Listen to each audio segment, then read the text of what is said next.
Bismillahirrahmanirrahim. Assalamualaikum warahmatullahi wabarakatuh.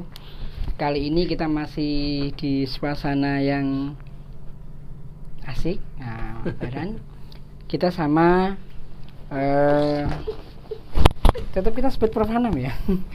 Prof Hanam Stopo. Nah, ini kan suasana masih Lebaran nih. Kebiasaan kita di suasana Lebaran ini apa saja nih yang biasa kita lakukan? Ya, assalamualaikum warahmatullahi wabarakatuh. Waalaikumsalam. Jadi kalau Lebaran itu di kampung itu suasananya kan yang beda. Suasananya kembali ke suasana sebelum COVID. Jadi suasananya suasana yang luar biasa. Bahkan lebih cenderung saat ini tuh lebih ke ada nuansa euforianya. Semua pulang rame-rame, tetapi kembali ke kampung. Ya seperti biasanya kita ada mudik, silaturahmi setelah sholat Idul Fitri, kemudian kita berkelana dari satu rumah ke rumah yang lain, bahkan kita berkunjung dari satu keluarga ke keluarga yang lain. Jadi sanak saudaranya itu kan banyak di kampung-kampung itu. Bahkan biasanya juga punya beberapa paguyuban. Sebentar lagi mungkin masuk reuni, masuk terah-terah. Iya, tapi ya memang ini adalah Lebaran setelah pandemi ya. Sebenarnya mungkin belum berlalu, tapi masih mungkin sudah melandai. Sampai pemudik ini diperkirakan kemarin lebih ya meningkat dari tahun sebelum pandemi justru. Sementara tadi di Tanah Lapang itu juga sepertinya memang melebihi yang dulu. Nah, ini ada fenomena apa ini? Jadi kalau menurut saya, dalam pengamatan saya, ini kan di era memang belum pandemi belum berakhir ya. Tapi ini ada tanda-tanda bahkan signalnya mau berubah jadi endemi setelah Lebaran ini. Tapi kita lihat dulu ini, karena di Lebaran ini kan ada unsur Lebarannya, ada unsur liburannya, ada unsur liburannya, sehingga ini masih sangat mungkin bergumul dan berkumpul banyak orang. Seperti yang kita lihat tadi di lapangan, Masya Allah. Tidak hanya di sini, hampir di setiap tanah lapang itu berjubel pada melaksanakan sholat Idul Fitri. Ini fenomena yang menarik dalam dekade dekade pasca pandemi, karena 2 tahun mereka melaksanakan ibadah di rumah, bahkan di masjid pun masih dalam bersembunyi. Kucing-kucingan, dan sekarang dibuka seluas-luasnya, kesadarannya langsung muncul. Jadi memang dia itu sudah menahan 2 tahun ya, jadi nggak pulang. Kalau biasanya sebelum pandemi kan reguler tiap tahun, sehingga ada yang 2 tahun pulang sekali, ada yang 3 tahun pulang sekali, ada yang setiap tahun pulang. Tetapi kali ini tampaknya tidak ada pilihan itu, semuanya pulang, sehingga yang 2 tahunan, yang program 3 tahunan itu semua menjadi tumplek-blek, sehingga sangat kelihatan sekali di desa-desa kita ini sudah berjubel banyak mobil luar kota yang masuk. Bahkan saya pantau H-1 juga pelaut luar kota sudah mendominasi, di tol juga begitu, dan nampaknya kepadatan juga meningkat. Nah, ini dari kalau kita lihat dari sisi positif negatifnya apa istilahnya, euforia ini apa ini? Saya kira kalau dari sisi ibadah itu menunjukkan bahwa kesadaran semakin tinggi ya. Jadi manfaat atau sisi positifnya itu kesadaran masyarakat dalam mencurahkan pikiran dalam rangka mengikuti anjuran baik pemerintah maupun agama itu sangat tinggi. Sehingga mereka mencoba untuk memaknai bahwa sebuah kemenangan, sebuah kesempurnaan setelah puasa 30 hari itu dimaknai harus pulang kampung. Jadi kemudian sisi positif yang lain, tingkat kesadaran untuk berkeluarga, untuk bergotong royong, bersaudara itu semakin tinggi. Karena memang buktinya yang semula itu mungkin hanya digilir pulangnya, ini semua serentak pulang. Artinya hampir semua keluarga sekarang ini sudah berada di nenek moyangnya, berada di kampungnya masing-masing. Tidak hanya di lapangan kan, tadi kan fenomena menarik di makam pun juga jalan itu nggak bisa untuk lewat. Karena memang yang mereka juga rindu setelah sekian lama tidak tengok makam keluarganya, ayahnya, ibunya, neneknya, sehingga blutek, sehingga blutek itu bertumpah ria. Itu sisi positifnya. Juga sisi positif juga ini perputaran roda ekonomi ini sangat luar biasa. Jadi Masya Allah, kemarin H-1 itu kita coba untuk biasanya kan di H-1 itu masih banyak lah swalayan yang memiliki stok. Ternyata di beberapa itu udah habis. Roti habis. Walaupun harganya masih tinggi. Walaupun harganya cukup tinggi. Gila-gilaan. Sehingga memang perputaran uang atau dipandang dari sudut ekonomi memang ini luar biasa sekali. Bahkan uang baru pun yang dengan mudah mencari itu H-4, H-5 itu sudah gak ada uang baru lagi. Wah. Iya. Ini pertanda positif, cuma negatifnya mungkin karena ini memang belum bersih. Pandemi, kemudian ya mungkin efek yang masih questionable, masih pertanyaan apakah memang betul ini menyebabkan. Tetapi kalau itu hanya sebagai kekhawatiran saja bisa jadi, tapi mudah-mudahan nggak akan terjadi. Kemudian di jalan-jalan mulai banyak macet karena mobil sudah pada masuk kampung. Begitupun kita lihat saja nanti di objek wisata. Itu pasti juga besok itu paling macet juga. Artinya ya satu sisi roda perekonomian luar biasa berputarnya, sisi yang lain mobilitas, aksi sosial, interaksi antar umat itu semakin intens, semakin tinggi juga. Ya. Nah, kalau sisi negatifnya mungkin yang biasanya nggak punya terus sekarang diada-adakan gitu ya. Ini sisi negatifnya. Itu juga. Sehingga banyak maaf yang memaksakan harus punya perhiasan, mungkin sampai sewa dan sebagainya. Nah, ini fenomenanya sebenarnya bisa diminimalisir nggak ini? Sebenarnya bisa ya, tapi secara psikologis memang kita umat manusia itu diciptakan oleh Allah itu dengan karakternya yang masing-masing. Ada orang yang karakter itu memang ridho, memang lillahi ta'ala, menerima keberadaan. Tapi juga orang yang tidak bisa menerima keberadaan. Artinya ini sudah sekian tahun nggak pulang, ini harus pulang, harus menunjukkan pada orang lain bahwa saya ini berhasil. Sukses. Sehingga mencoba untuk berkelananya itu semu, dalam artian tadi bisa jadi karena memaksakan diri. Bahkan tidak jarang yang harus ngutang ke sana sini, dan itu mungkin efek yang kurang bagus. Lagian juga di desa-desa juga kadang-kadang juga ada orang itu yang malu kalau masakannya, kalau hidangannya, kalau sajanya itu cuma biasa-biasa, kalah dengan orang lain. Sehingga dalam aspek ini euforia ini bisa menjadikan apa ya, itu bisa ria, kemudian bisa bisa pemborosan, hal-hal yang mungkin kurang bisa ternikmati lah suasana lebarannya. Nah, sekarang coba kita mulai bergeser temanya, antara adat istiadat tuntunan ketika menjelang lebaran atau pas lebaran ini banyak yang kemudian berziarah. Sebenarnya kan ziarah tidak harus pada pas lebaran ya. Nah, ini berarti adat istiadat ya saya. Ya. Kalau sebenarnya kalau makna dari Idul Fitri sendiri atau makna dari berpuasa 30 hari itu kan memang la'alakum tattaqun kan, untuk meningkatkan ketakwaan agar kita itu dan ini diuji ketakwaan kita ini apakah hanya selama lebaran selama ini apa Ramadan saja. Nah, justru sesudahnya akan kelihatan apakah la'alakum tattaqun ini kelihatan atau tidak. Makanya memelihara itu jauh lebih sulit daripada mencarinya.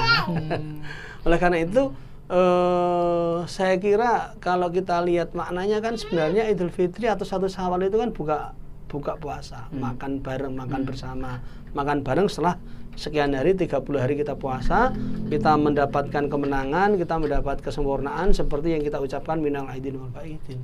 Tetapi kadang-kadang memang kultur negeri kita ini, terutama kultur suku-suku di negeri kita ini, tidak ketinggalan juga suku Jawa. Itu memang punya khas yang berbeda. Ini tidak terjadi di luar negeri, tidak terjadi. Halal bihalal cuma ada di Indonesia. Cuma ada di Indonesia. Saya pernah ngalami di Sydney juga setelah sholat. Saat itu pas lebaran masih di Sydney. Iya, masih di Sydney. Hanya sholat Id, setelah sholat Id makan bareng, selesai.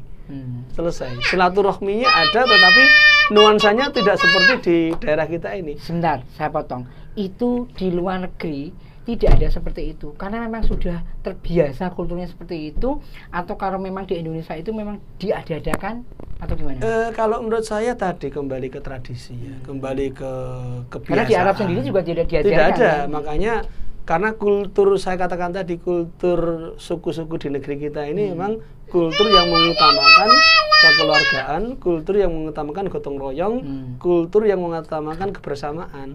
Sehingga memang kalau di luar kan memang individual ini ya, individual responsibility, social responsibility, individuality. Jadi kepentingan individu itu dijamin mutlak tanpa meninggalkan tanggung jawab sosial.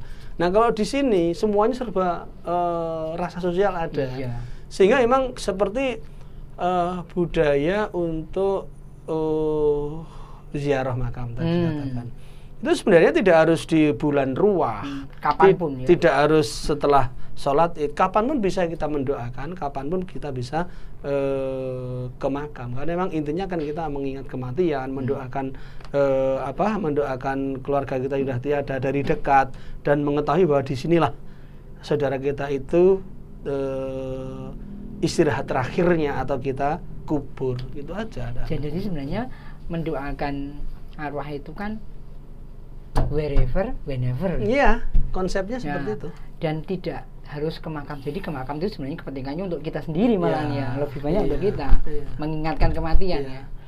Gen orang dadak Tapi lucu juga, ada yang ke makam itu. Memang kalau konsep semula atau konsep yang benar adalah seperti itu ya. Mendoakan, kemudian melihat bukti terakhir dia diistirahatkan atau dikubur. Setelah itu kita mengingat bahwa besok kapanpun kita siap untuk seperti itu. Tetapi ada juga saudara-saudara kita yang justru ke sana itu berbakdan. Jadi minta maaf kepada leluhurnya, minta doa restu pada leluhurnya agar bisnisnya semakin sukses, agar sekolahnya semakin pinter. Jadi sudah kepelintir jauh ya. Jadi ini sesuatu yang hal ada yang mau maknai seperti itu. Ya itu harus diluruskan. Betul. Nah, kemudian sekarang sunah-sunahnya ketika kita Idul Fitri. Nah, ini apa yang memang sebaiknya kita lakukan? Ya kalau konsep sederhana untuk kita yang di pedesaan berbau syar'i, ya kita mesti mandi wajib lah, mandi junub, mandi besar lah kita untuk bersih ya. Kemudian kita juga siapkan pakaian yang paling bersih, paling baik, paling disukai. Sebenarnya nggak harus baru, tapi di mana konsepnya harus baru. Konsep baru ini lagi. karena seperti itu. Kemudian kalau saya memang di-endorse-nya. Karena harus sarapan. Kemudian setelah itu berangkatnya lewat jalur yang berbeda. Sholatnya pun juga seperti biasa. Dan yang jelas harus mendengarkan khutbah, karena memang antara sholat dengan khutbah itu bagian dari. Nah, ini senar, saya potong lagi. Kalau di sholat Jumat itu kan khutbah dulu baru sholat, dan ini kalau khutbah ini kan wajib mendengarkannya. Iya. Sehingga tidak boleh kalau kita teriak pun, ngomong pun juga gitu nggak boleh, batal kan. Nah ini kalau sholat Idul Fitri bagaimana? Sama atau gimana? Itu sama, bahwa khutbah itu bagian dari sholat. Bahkan Rasulullah itu kan pernah meminta kepada wanita-wanita yang berhalangan haid pun sudah datang ke lapangan untuk mendengarkan khutbahnya, tidak ikut sholatnya. Karena memang khutbah ini penting sebagai bentuk kemenangan, sebagai bentuk kesempurnaan telah kita laluinya Ramadan 30 bulan atau 20 bulan, selama sebulan ini 30 hari, 20 hari, 29 hari. Jadi selama sebulan kita mendapat kemenangan, kesempurnaan, kemudian kita akhiri dengan sholat Idul Fitri. Dan ini mata rantai, sehingga makanya khatib mestinya mengingatkan atau imam itu mestinya mengingatkan bahwa setelah sholat 2 rakaat selesai, maka diharapkan siapapun tidak meninggalkan tempat, tetap mendengarkan khutbah, karena khutbah ini bagian, sekali lagi bagian dari sholat Idul Fitri jam itu. Ya, jadi ini yang sekali lagi mungkin teman-teman saudara-saudara kita kadang-kadang masih salah kaprah, banyak dari teman-teman itu di situ celemungan lah dan sebagainya, ini yang tidak boleh ya. Ya karena esensinya mereka sebenarnya tadi kembali ada sekelompok masyarakat, sekelompok orang yang menggunakan euforia tadi, sehingga dia pemaknaan terhadap melakukan puasa sebulan penuh, pemaknaan sholat Idul Fitri itu pemaknaan yang sangat sederhana, pemaknaan yang itu bagian yang harus dilalui saja. Yang penting saya pulang kampung ketemu dengan keluarga, kalau perlu segera bagi-bagi rezeki, apalagi segera punya anak banyak, fitrah dan seterusnya itu saya kira masalah yang kompleks. Dan bedanya kalau sholat Jumat itu kan khutbah baru sholat, lah ini sholat baru khutbah dianggap mungkin mawes bar sholat itu sudah selesai. Gitu loh. Padahal belum. Padahal belum. Oke, kemudian bagi angpau. Dan ini lagi harus memaksakan uang baru. Iya. Dan itu juga terjadi di negeri kita. Iya, di luar negeri juga ada. Di persukuan kita itu, dan ya mungkin sebagai bentuk berbagi lah, sebagai bentuk karena memang makna silaturahmi atau silaturahim dalam konteks setelah sholat Idul Fitri itu maknanya sangat luas, seperti tadi soal lomba-lomba pakai baju bagus, kemudian berbagi angpau atau berbagi fitrah kepada anak-anak, kemudian budaya gotong royong bersilaturahmi antar rumah, dan berikut kegiatan-kegiatan yang menyertainya, bahkan masaknya pun kadang-kadang luar biasa, sehingga ada yang mubadir karena tidak selesai dimakan, karena bagaimanapun satu orang itu kan perutnya terbatas. Kalau satu rumah masak dan di situ harus makan, kan tidak kuat juga. Yang akhirnya ada yang tidak termakan juga. Nah, kalau yang sudah meninggal ada makanan favorit, kalau sudah meninggal udah nggak ada lagi, nggak didatengin lagi. Jadi kita ini tiap tahun itu, yang makannya sedikit. Nah, mungkin. Tapi itu bagus ya sebenarnya gini. Dan ini sekali lagi terkait dengan kebiasaan, terkait dengan tradisi, terkait dengan budaya, dan karena ini baik maka bisa dilaksanakan. Memang ada yang mengatakan ini lebih baik ditinggalkan, tetapi kan masyarakat kita ini sudah nggathok, sudah membudaya itu, sehingga dan ini kan sesuatu yang baiklah, pulang berbakti pada orang tua, birrul walidain, kemudian bersilaturahmi kepada sanak saudara, kerabat, bahkan tetangga, kemudian disertai dengan berbagi, baik itu berbagi makanan maupun berbagi uang. Yang penting itu jangan memaksakan diri, apalagi uangnya harus baru, harus banyak, bahkan saya berhutang. Nah, itu yang namanya penyalahgunaan atau tuntunan. Itu sudah lebih cenderung riya, hanya mencari wahja di orang lain, dan itu tidak boleh sebenarnya. Nah, yang wajib sekarang sebelum sholat Id ini masalah zakat tentunya. Gimana itu? Ya, zakat itu secara prinsip kan sempurnakan puasamu dengan bayar zakat. Artinya dan tuntunannya sebenarnya zakat itu adalah dibagikan untuk kelompok yang berhak menerima 8, yang tujuannya antara lain adalah agar teman-teman kita penerima zakat itu bisa ikut sarapan ketika sholat Id. Oleh karena itu ketika membayar zakat ketentuan-ketentuannya ada, dan itu dibayarkan sebelum sholat Id, sebelum nanti terbit bot, tali, strike out. Nah, jadi, itu sebelum, tidak boleh kalau setelah sholat dianggap sedekah biasa. Bukan kewajiban zakat lagi. Makanya panitia zakat atau amil biasanya bekerja H-2, H-1 selesai. H-1 pun itu kalau malam hari nggak diterima karena udah tidak ada waktu lagi untuk menyalurkan. Karena memang sudah ibarat pembukuan sudah close. Harus kita berhenti dan kita mengagungkan asma Allah. Karena kita kan tapi juga ada yang masih menerima, yang penting malam sebelum itu langsung sholat Id ya. Sebelum sholat. Tetapi rata-rata memang di budaya kita itu malam hari udah clear, udah selesai. Karena memang kita punya budaya juga untuk tarling, untuk padahal takbir sendiri juga tidak ada tuntunannya ya. Pada saat kalau itu mengagungkan asma Allah jelas ada. Tetapi kalau namanya takbir keliling, kemudian pakai jedor musik itu kan gitu, waktu di sholat, kan mengagungkan asma Allah itu. Ya tapi tadi makna kemenangan, kemenangan itu itu kan terus merasa bebas dari merasa bebas dari tidak makan siang makan siang hari kan. Padahal sebenarnya itu ujian. Setelah Ramadan ini la'alakum taktakun itu letaknya di mana? Itu akan teruji nanti.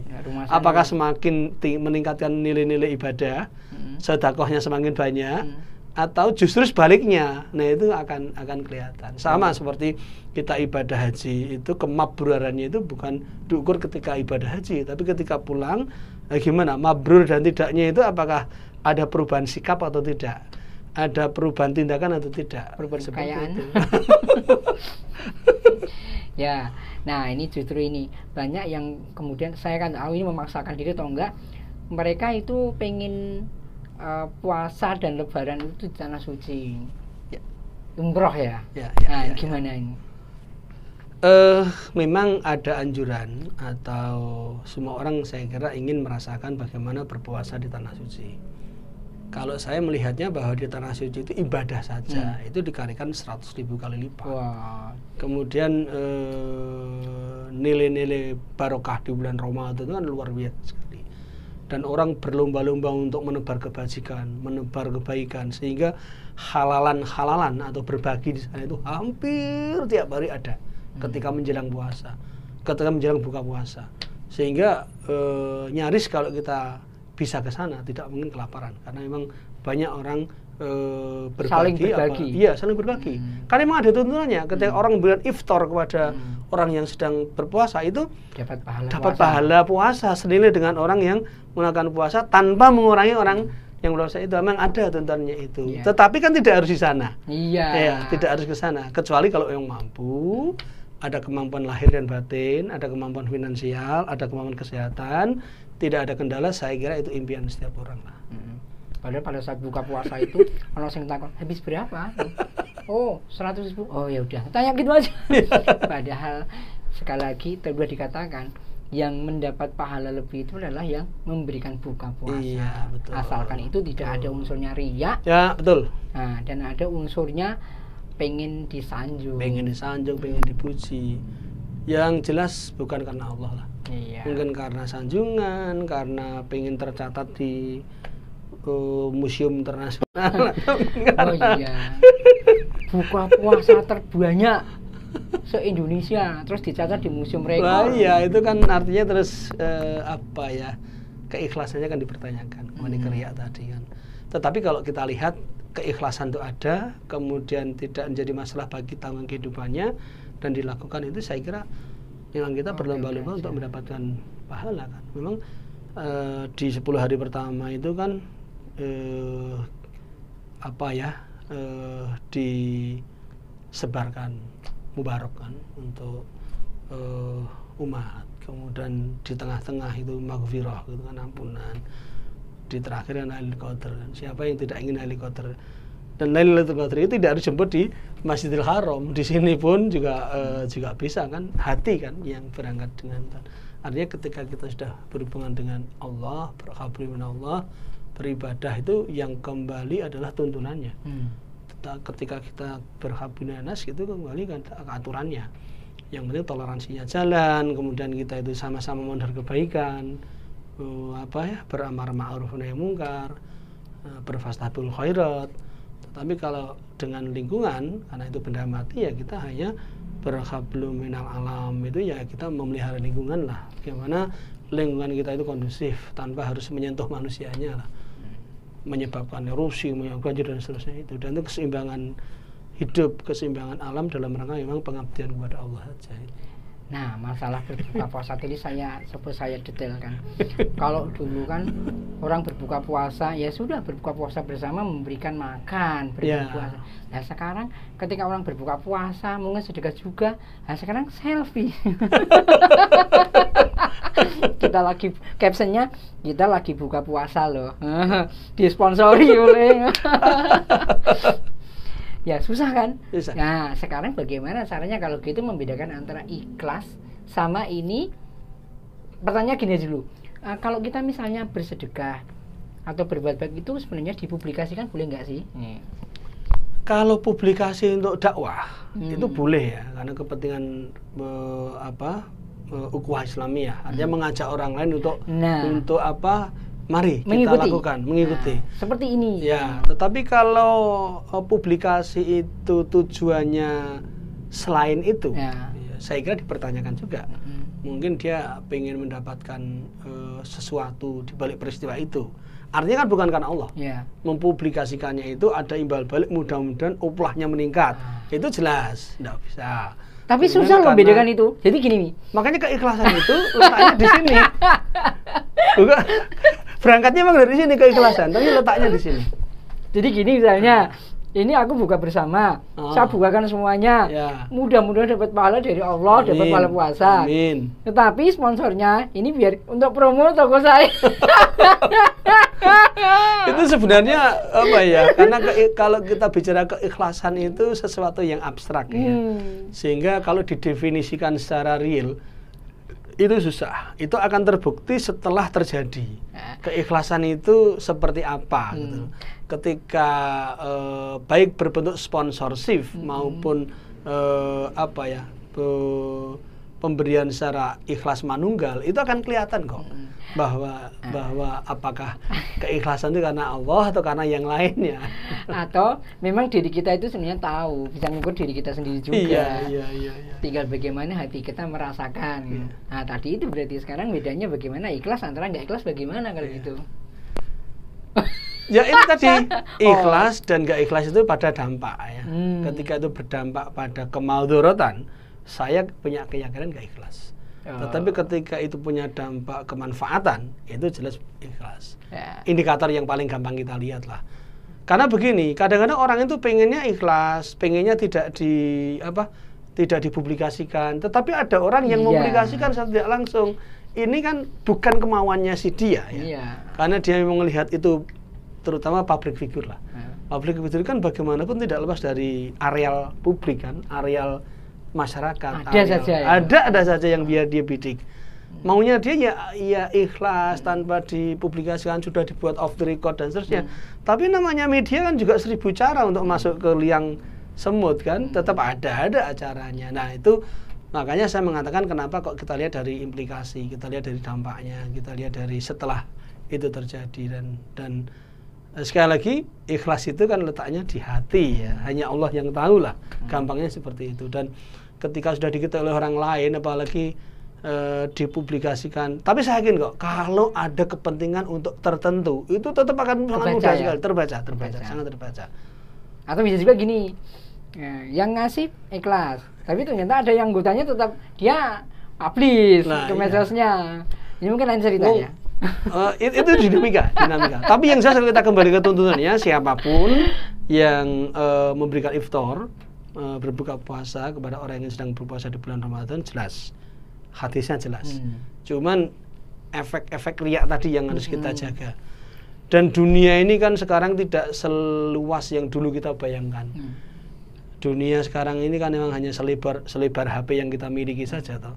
Sehingga sesuatu yang mestinya kita jaga keikhlasannya terjadi sebaliknya pun bisa terjadi. Muncul ketidakikhlasan karena memang faktor seperti itu. Dan ya sekarang kalau misalnya itu tadi pejabat publik lah, artis dan sebagainya, ketika dia memberi pasti memang harus ada dokumentasi untuk laporan. Nah susah juga kan ini kan. Kamu dikadeskan ini kemudian udah didistribusikan belum? Mana buktinya? Tetap harus foto dokumentasinya sekarang, nggak mungkin enggak. Ya kalau memberi makan kemudian itu atas nama pribadi, saya kira dokumennya dokumen pribadi. Kalau itu dokumen karena anggaran negara atau anggaran perusahaan atau anggaran corporate atau apa yang mesti ada SPJ laporan dan berikutnya. Dan saya kira kalau itu saya yakin punya kepentingan ya, karena emang karena emang hampir semua perusahaan itu ingin mempublikasikan kehebatan perusahaannya. Bahkan perorangan pun kalau teman-teman public figure, politikus atau teman-teman yang butuh publikasi itu juga kadang-kadang juga dipertanyakan. Kalau kita bicara keikhlasan lah ya, karena memang memang dia ingin satu sisi ingin menjaga nasabahnya, ingin menjaga konstituennya, ingin menjaga kliennya. Tapi sisi lain bagaimana menjaga keikhlasan itu, saya kira kehati-hatian itulah yang teruji ketika itu. Ya, memang sulit sekali, tapi bedanya jelas, sangat jelas ini.